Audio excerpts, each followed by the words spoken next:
At Dixie Stampede, you don't have a lot of leeway with that script that they give well, you, right? over the years, it was like kind of fixing jokes and tweaking jokes, and you'd write stuff in, and then...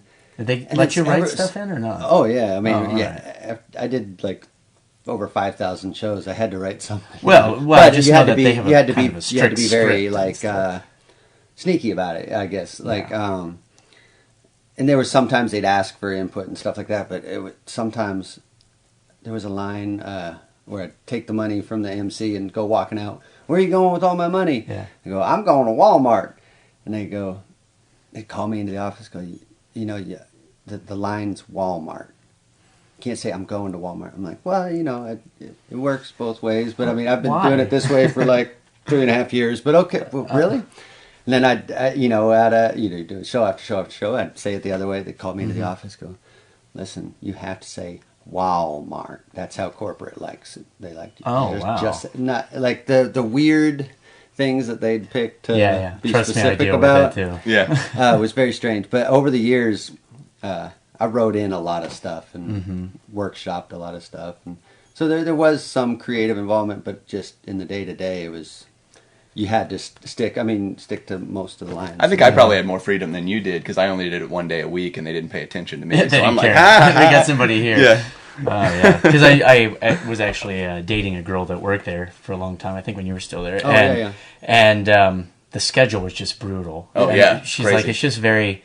Because in my show, I have a lot more leeway because I interact with the audience and I can improvise and stuff. Yeah. But with that, she's like, I just go out and I do this, and it's very scripted. They have a very specific expectation of what. And her singing voice was amazing when she was down there. I didn't know she could sing like Yeah, that. yeah. Isn't that's that a something? hidden talent. Yeah. But it's only in the building. Normally, are people really good that singers. is one thing that Yes. we've been so adamant about. As we started to build this, being inspired by Stomp and Blue Man Group and all these things, we were very specific about we didn't want to repeat anybody's material or steal from anybody. Like, Right. that's What? the In general, Branson, that happens? underlying concept. Anyway, Right. but you see a lot of that, and especially with shows like Stomp and all that, and doing the kind of genre that we're in of percussive comedy stuff. It took a lot to come up with things that were very different from what we've already seen and stuff. Yeah. But it was good because it forced us to really work at things and find these things. But also, from what you were saying, a big thing for us was doing everything live and live sound, live music. Even though it's only two of us, from the get-go, we were like, whatever we do on stage, we want it to just be the music that we're making. Like, Right. because it just, yeah. Yeah, That's no, just, I know just exactly feels, what you're talking feels about. right. But And it's challenging, too. You were a drummer, Yeah. right? Where did you perform in any shows or anything before? No, mine basically. I was a drummer all growing up. I started when I was like 10. You know In what I that mean? famous band called Marching? Yes, Were you- marching concert. All of that jazz band. Jazz. A little bit, Oh, they had all some of big those. hits. They did, yeah.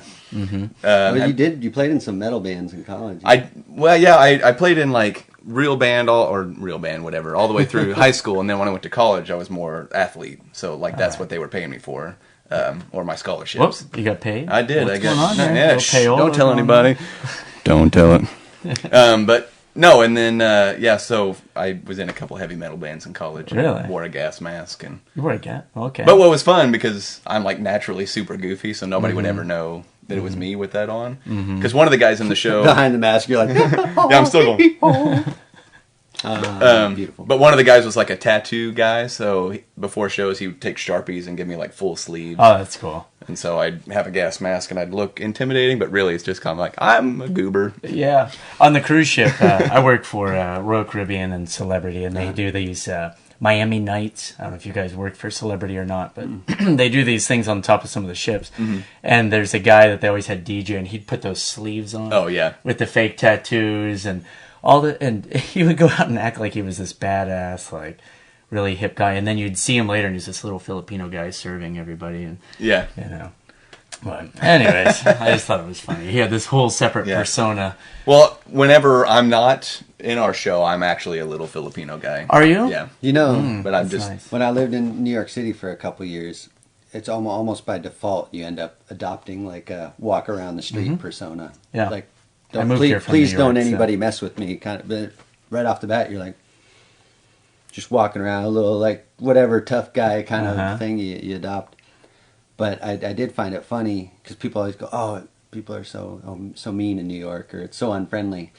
And in the sense of that, you're walking around. There's thousands of people on the street. You don't really pay attention to a lot of people, but I found people very friendly and open. Yeah. And then I moved here where everybody's supposed to be super friendly. I went out to like a dance club and got threatened to get beat up like 4 or 5 times. Exactly. That's what I said. Roving bands of angry youngsters.